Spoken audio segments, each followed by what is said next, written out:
It's Thursday. What is up? I'm so out of it. Man, last night I got home at like 5, and it was right around the same time that Jimmy got home from cardio rehab. And so he was tired. I was tired because the whole week I'd been like probably getting like 3 hours of sleep. And basically, we went to bed. So at like, I think it was like 11:15, I was wide awake making dinner at 11:15 p.m. So that was fun.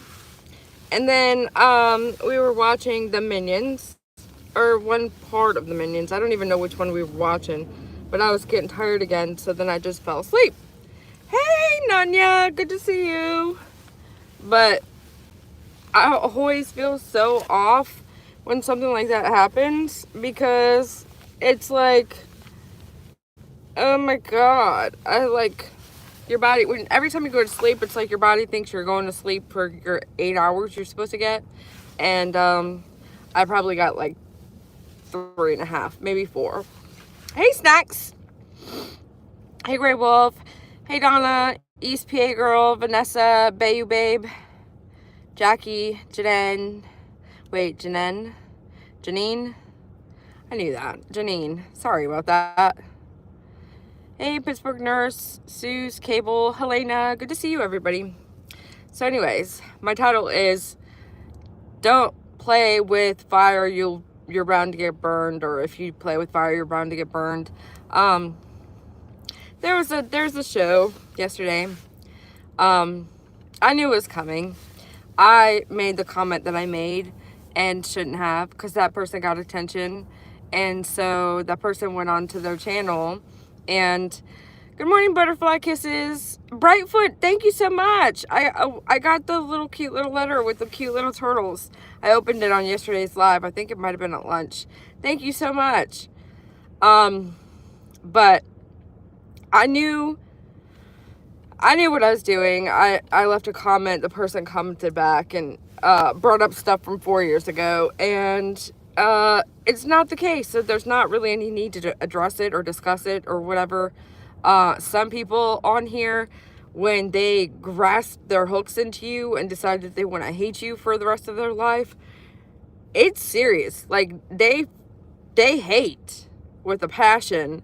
And you know, if I choose to play, I play in the pond with the scum, and I know that I have consequences for it. So that person said what they said, and it is what it is. Doesn't bother me none, doesn't bother him none. We are not that, so it doesn't really matter. And that's the thing that I don't understand. Like, certain channels that are simply commentary, and they comment on other people or other people in their videos, and then when somebody comments back to them, it's like, oh, how dare they respond to what I said about them yesterday? You know what I mean? So it's like, and then my favorite is when those people are like, this is the last time I'm going to be addressing this. I don't want to hear nothing else. I don't want you guys to address it. I don't want the person I'm talking to address it. This is it. This is a one and done, final. And like, it's human nature to want to respond. So you're always going to get a response, whether the person does it publicly or whether they do it to you directly publicly, or whether they, like, pretend that it's not about you, but, they make up names and call you Edgar. Either way, you're going to get a response from the person. It's human nature to want to respond, especially if you're calling out the person. Sorry. I ate my cheese Danish already. I feel like I have some of it in my teeth. And I'm like, it's hard to talk to you guys while you're like looking at yourself. So it's just kind of like, do I have something in my teeth? But yeah, so that just was something that was on my mind. We didn't even watch YouTube or do much of anything with YouTube yesterday. Just went to sleep and then woke up and made dinner and went back to sleep. I don't like the dirty water, so I don't play in the swamp. Yes, I agree with you. You have the right to respond. Hey, Alabama mom. Tuesday, I'm upset. So with Jimmy going to cardiac rehab, there's a lot of different things that we're gonna have to make as far as changes, and it's exciting because I've been unhealthy for a bit, eating unhealthy. I mean, thank you, Becky. I mean, thank you, Chaos and Roses, and I mean, thank you, Becky, too, for chatting and being here. Um, hey, Casey, good morning. Was that you that I saw post something about Brian stuff? There's a bunch of different stuff that came out yesterday, and we're probably gonna need to cover it tomorrow or tonight. I mean, but we have Turtle Island tonight, so that's a big thing going on. I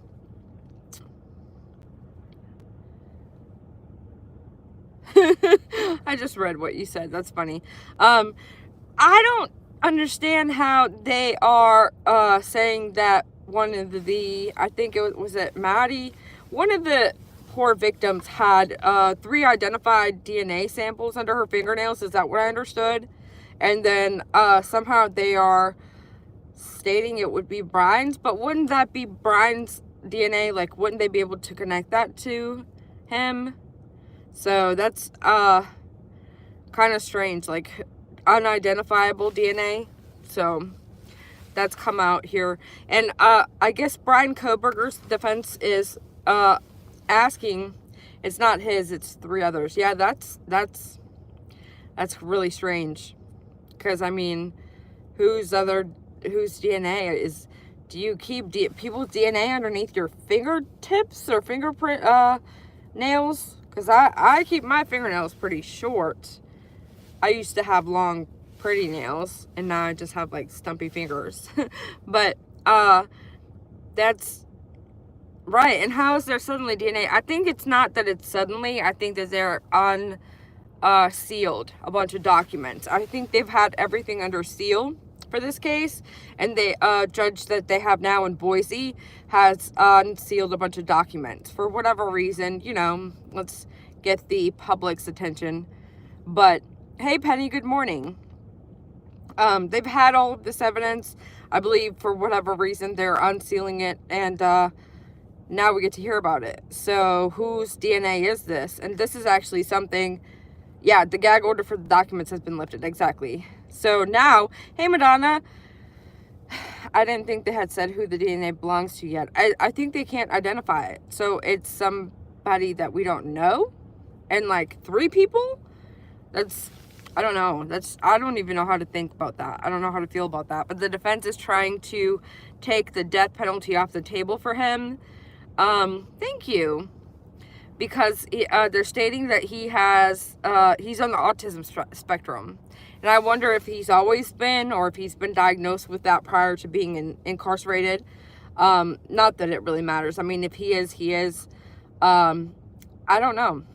They lied so much no one can believe nothing. They're corrupt. Exactly. That's where I'm at exactly. I'm trying to figure out how do you say your name. Magriette. I've been feeling like that for a long time, ever since pretty much 9/11. Because for me, if somebody lies to me, or if somebody promises me something, like, okay, let's see, the most relatable case, Dog the Bounty Hunter. He was coming to Tennessee to kick doors in. He was coming to administer truth serum. He was coming to Delaware County in Pennsylvania, because that's where he was. That's where Nicholas was. I'm just going to say Nicholas. I don't really want to talk about the case, but it's the greatest example I can think of when some people that have platforms and the people that watch them and how they interact and what happens, and how, like, why are people not questioning certain things? Or why are people, after a set time of where person says they're going to do A, B, C, D, and E, they've not done any of those. They've not proven any of their claims. They've not proven any of what they're alluding to. And yet we are just, okay, cool. Dog is still on the case. He's still offering $459 million quadrillion that he owes to the IRS, allegedly. So it's like, how are there so many people still so entangled and involved in that storyline where it's like, you should see that dog hasn't done A, B, C, D, E, F, G, H, or K, and now he's promising S, and you're like still, oh yeah, he's gonna do great work, and make it make sense, because to me it doesn't. I think they're afraid to ask. Yeah, but my thing is, like, you don't have to ask, you don't necessarily have to know, but why keep following it, and why keep participating in it? It's like, for me, if I see that you're, I mean, I'm not even gonna call him a liar, but you know, if the shoe fits.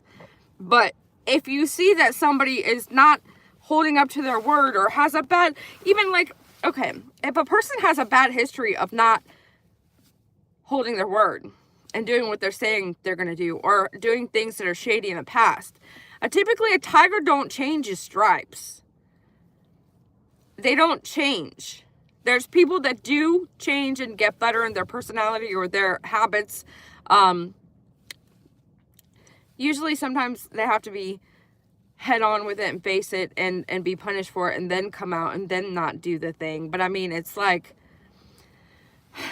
I don't know.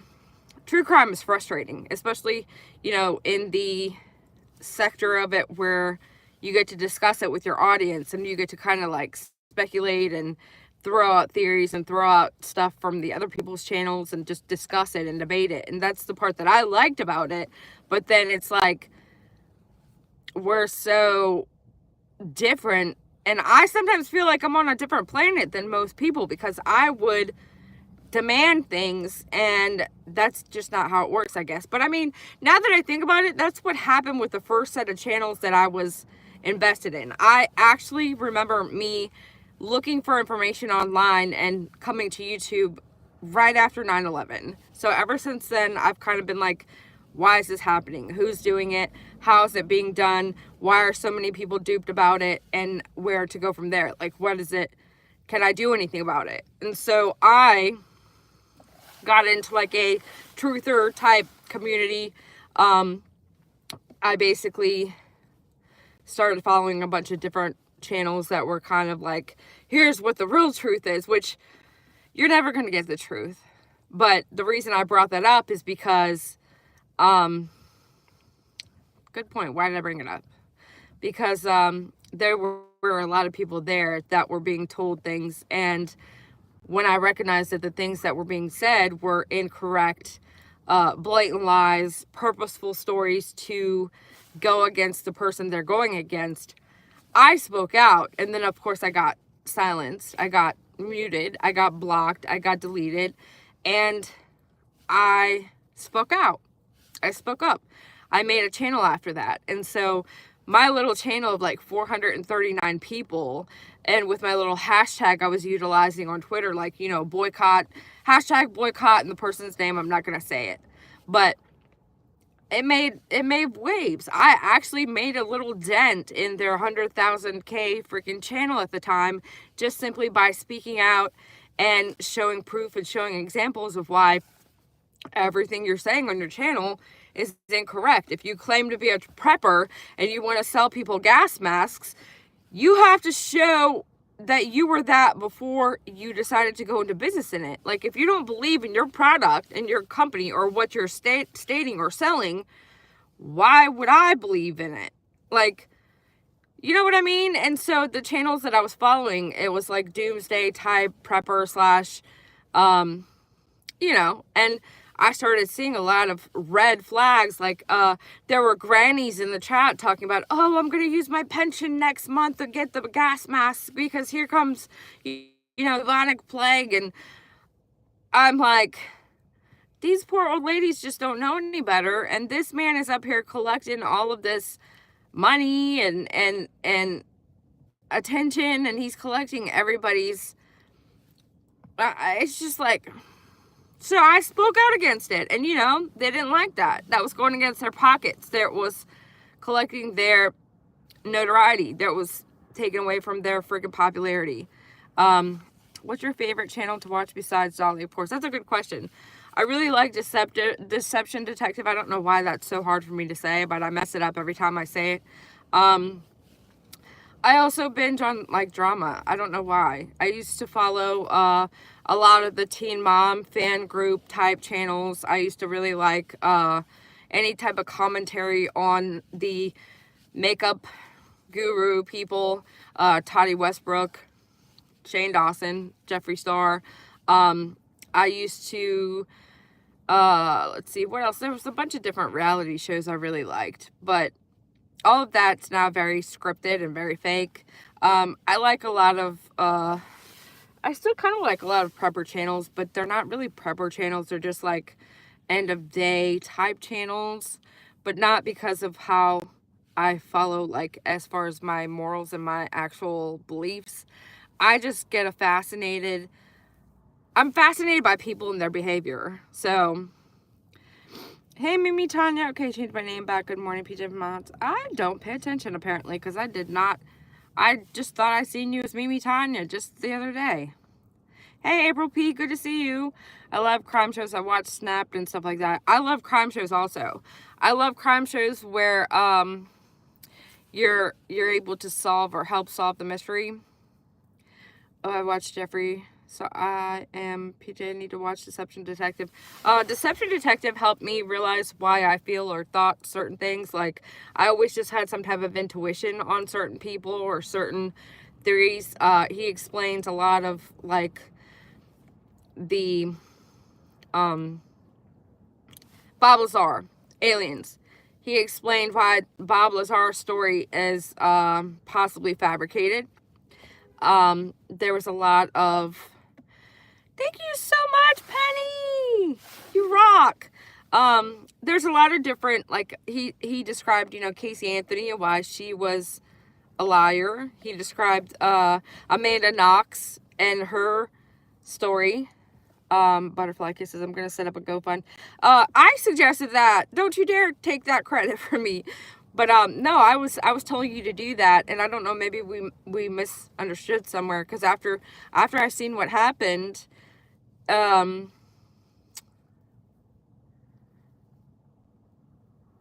told you to set it up and that we would share it, because that was horrific. You basically went through a tornado. And why is it they're calling it straight line winds? Is that what you said? I don't know. I don't know nothing about that. But yeah, you guys, Butterfly Kisses is in Tennessee, and they had basically a tornado come through, and it's a bunch of different pictures on her. It's probably not public, but there is just, it looked horrific. I can't even imagine. Her and the dogs are, sheltered in the bathroom, and the roof is caving in. I'm just like, wow. So we'll definitely get that shared for you, because that's something, we help each other out with. Did you know she is on TT and making money from it? TikTok? Casey Anthony? Yeah. Because people follow her. That's the thing. Hold on. Sorry. That's the thing that I really like. I guess lastly I want to cover on this topic is that a lot of the times it's not even the person that's so bad, it's their audience. And the audience feeds off of the negativity and then fuels it by, like, moving outward and going to other chats and then feeding into it in other chats. And then it's like, so with Casey Anthony, she makes a TikTok account, and overnight she's got 40+K something, and I'm just sitting there like, you people are pathetic, because of course they're following her to see a shit show and to hate bond or to hate watch her, but they're giving her the notoriety and the monetary gain by following her. So it's like, you're following her because you want to see her fall apart or her demise, but you're giving her benefit by following her because she gets paid monetarily for the follows. Like, make it make sense. That's why I've always said, if I dislike you or your behavior, which I don't dislike many people on the internet, because I don't know people. Like, you know a lot about me, and you know what I say online and what I come up here and do, and you can, make your own assumption as to who I am and what I'm about, based on what I've been up here and what I've done and said. With actual knowing somebody in real life, it's a little bit different. And so, like, I don't know you, so I can't say, like, I hate you or I dislike you even. But if I don't like your behavior and the words you're saying, Nomad Beads, I'm not going to go out of my way to find you and watch you. And especially if, you know, I've seen you a couple of different times and I don't like what you stand for, I don't like what you've said, I don't like what you've done, I'm going to go out of my way not to watch you. I even had friends that I assigned to watch certain things through. Like, back in the day when I participated more in the drama, there were, you know, certain creators that would respond to me, and then, you know, somebody would let me know, hey, so-and-so said this, and I'm like, I'm not opening their page. I'm not opening their video. I'm not pushing play. So either you play it for me through Discord on a voice call, or I'm not listening to it. I'm not opening it. You can open it for me. I'll watch and listen with you and then decide what I'm going to do from that point, but I'm not opening it. Gigi, thank you so much.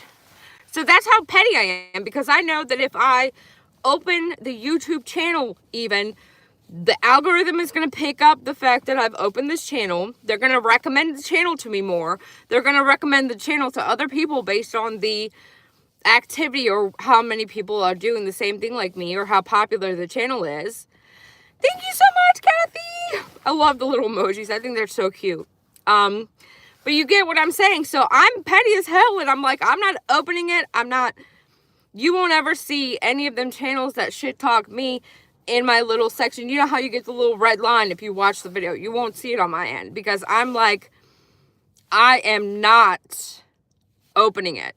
But with Casey Anthony, we've got people following her. That's who was talking about her charging $100 memberships, Aunt Nancy. That's on that website that she's utilizing, right? Not on TikTok. But yeah, so people that are following her and giving in to this, you know, monetary aspect to her platforming herself now, they're the bad ones. Like, she would be nobody if we would just disengage, let her go, don't follow it, don't open it, don't click on it, don't subscribe to it.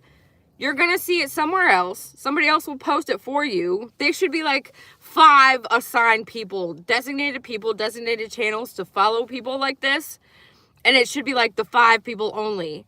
The other people should look for the freaking content on the news or on the other channels. Because it's like, the more people that follow, the more she becomes infamous. She's already infamous. She's already hated. She's already a disliked character, but she's a known character. So a lot of people that become famous and that become something or infamous are people that are actually becoming infamous and are disliked for their bad actions and their bad behavior. But that is still something that we as the audience have control over. So, like, just don't follow it. Don't follow her. Don't give her your click, your view, your like. Just don't do it. She's a baby killer. And then she had the nerve. I'm here to advocate for my daughter. Bitch, sit all the way the fuck down. I'm sorry. Excuse my mouth. Sometimes I go too far. But I gotta go. You guys, thanks so much for being here with me. I'll catch you guys on the flip side, probably tomorrow. That was it. Bicycle.